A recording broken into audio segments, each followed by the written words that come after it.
le tout miséricordieux, le très miséricordieux. Définition.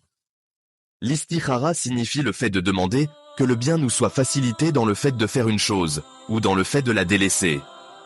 Ainsi, la prière de consultation, salat al-istikhara, désigne le fait de faire 2 unités de prière, puis de prononcer l'invocation rapportée du prophète, que la prière d'Allah et son salut soient sur lui, par laquelle on demande à Allah de nous faciliter le bien, dans le fait de faire une chose, ou de la délaisser.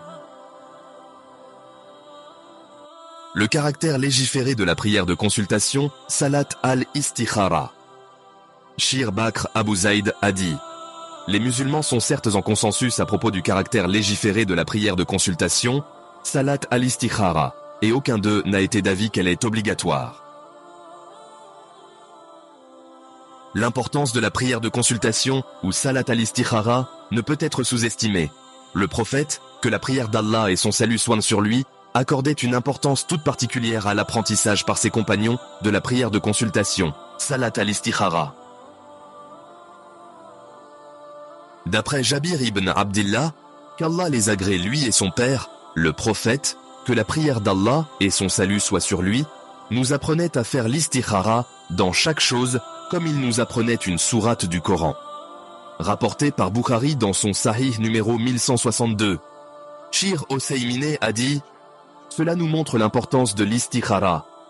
Ainsi, ses compagnons faisaient la prière de consultation, salat al-istikhara, avant de faire des choses, même s'il était évident pour eux que ces choses étaient des choses bonnes et bénéfiques. Par exemple, lorsqu'il a été mentionné à Zaynab, qu'Allah l'agrée, que le prophète, que la prière d'Allah et son salut soient sur lui, souhaitait la demander en mariage, elle a dit qu'elle ne ferait rien avant d'avoir auparavant accompli l'istikhara. D'après Anas ibn Malik, qu'Allah l'agrée, lorsque le délai de viduité de Zaynab, qu'Allah l'agrée, s'est terminé, le prophète, que la prière d'Allah et son salut soient sur lui, a dit à Zayd, qu'Allah l'agrée, va lui dire que je la demande en mariage. Zayd, qu'Allah l'agrée, est parti, et l'a trouvé en train de préparer de la pâte. Zayd, qu'Allah l'agrée, a dit: lorsque je l'ai vu, puisque le prophète, que la prière d'Allah et son salut soient sur lui, la demandait en mariage, elle a pris une telle importance dans mon cœur que je n'ai pas pu la regarder. Je lui ai donc tourné le dos, et j'ai dit: ô Zaynab, le prophète, que la prière d'Allah et son salut soient sur lui, m'a envoyé pour te demander en mariage. Elle a dit: je ne ferai rien avant de consulter mon Seigneur. Alors, elle est partie vers son endroit de prière. Rapporté par Muslim, dans son Sahih, numéro 1428, c'est-à-dire avant de faire l'istikhara.